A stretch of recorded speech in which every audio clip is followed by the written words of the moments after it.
Assalamualaikum warahmatullahi wabarakatuh. Halo adik-adik kelas 4, apa kabarnya hari ini? Semoga semuanya dalam keadaan sehat walafiat dan semangat belajar. Hari ini kita akan mempelajari salah satu rukun iman, yaitu rukun iman yang keempat. Apa itu? Ya betul, rukun iman yang keempat yaitu iman kepada Nabi dan Rasul. Mari kita simak pembahasan berikut ini. Beriman kepada Nabi dan Rasul. Adik-adik, iman itu artinya percaya. Jadi, beriman kepada Nabi dan Rasul artinya kita percaya dan yakin bahwa Nabi dan Rasul itu benar-benar utusan Allah Subhanahu wa Ta'ala yang ditugaskan untuk membimbing umatnya agar menempuh jalan yang benar dan diridhoi Allah Subhanahu wa Ta'ala. Lalu, siapakah Nabi dan Rasul itu? Nabi dan Rasul adalah manusia pilihan Allah yang diberi wahyu untuk membimbing umat manusia ke jalan yang benar. Tapi, Nabi dan Rasul itu berbeda loh. Apa sih perbedaannya? Yuk kita simak. Jadi, perbedaan antara Nabi dan Rasul adalah jika Nabi itu adalah manusia pilihan yang diberikan wahyu oleh Allah Subhanahu wa Ta'ala untuk dirinya sendiri dan tidak diwajibkan untuk menyampaikan kepada umatnya. Sedangkan Rasul itu adalah manusia pilihan yang diberi wahyu oleh Allah Subhanahu wa Ta'ala untuk dirinya sendiri dan mempunyai kewajiban untuk menyampaikan kepada umatnya.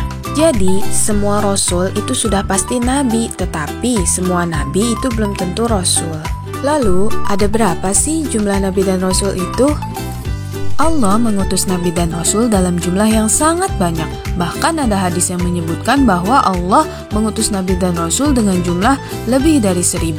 Tetapi jumlah Nabi dan Rasul yang harus kita ketahui dan harus kita imani jumlahnya hanya 25 yang namanya disebutkan di dalam Al-Quran.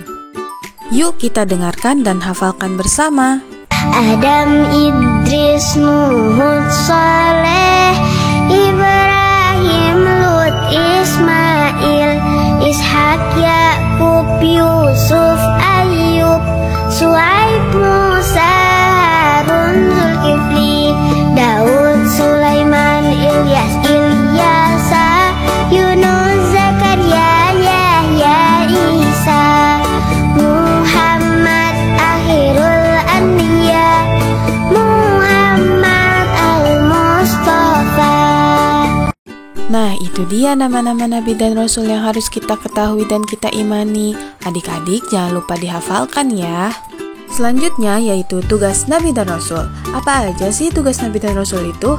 Yang pertama yaitu mengajak manusia menyembah Allah. Yang kedua, menyampaikan wahyu dari Allah. Yang ketiga, menjadi teladan yang baik untuk umat manusia. Dan yang keempat, membimbing umat manusia ke jalan yang benar. Adik-adik, para Nabi dan Rasul mempunyai sifat-sifat yang istimewa loh, di mana sifat-sifat ini terbagi menjadi 3. Ada sifat wajib, sifat mustahil, dan sifat jaiz. Sifat wajib bagi Rasul. Sifat wajib bagi Rasul adalah sifat yang harus dimiliki oleh para Rasul. Nah, sifat wajib bagi Rasul ini jumlahnya ada 4, yaitu yang pertama, siddiq, artinya benar, bahwa Rasul selalu berkata benar dan jujur, apa yang mereka katakan pasti benar. Yang kedua yaitu amanah, artinya dapat dipercaya. Rasul selalu menjaga amanah, baik dari Allah maupun dari manusia. Ia tidak pernah mengkhianati tugas dan ia selalu menepati janji.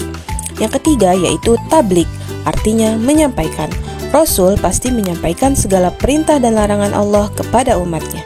Dan yang terakhir yaitu fatonah, artinya cerdas. Rasul mempunyai akal yang sangat cerdas, bisa menjawab pertanyaan umatnya dan menyelesaikan masalah dengan baik.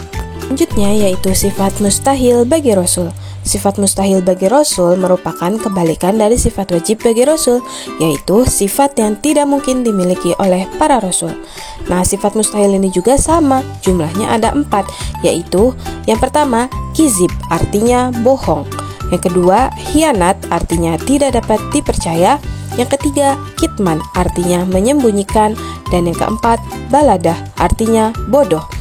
Para Rasul pasti terhindar dari sifat-sifat ini karena mereka adalah teladan bagi umatnya. Yang terakhir yaitu sifat jaiz bagi Rasul. Sifat jaiz bagi Rasul adalah sifat-sifat yang diperbolehkan atau bisa dimiliki oleh Rasul. Nah, sifat jaiz bagi Rasul ini hanya ada 1, yaitu a'radul basyariyah, yang artinya memiliki sifat yang sama dengan manusia.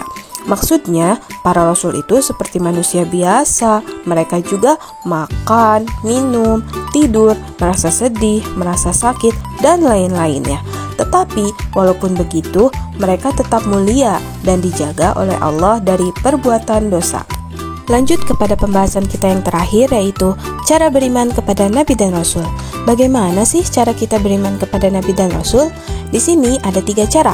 Yang pertama, meyakini dengan sepenuh hati bahwa Nabi dan Rasul itu benar-benar utusan Allah.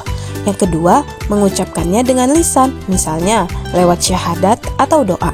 Dan yang ketiga, mengamalkan ajaran-ajarannya, misalnya meneladani Nabi Muhammad dengan berakhlak baik, jujur, dan suka menolong.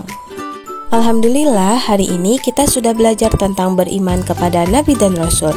Adik-adik, yuk kita teladani akhlak para Nabi dan Rasul dan menjadi anak yang soleh dan solehah. Adik-adik, terima kasih sudah menyimak video pembahasannya sampai selesai. Semoga apa yang kita pelajari hari ini dapat bermanfaat bagi kita semua. Amin. Sampai bertemu kembali di pembelajaran berikutnya. Wassalamualaikum warahmatullahi wabarakatuh.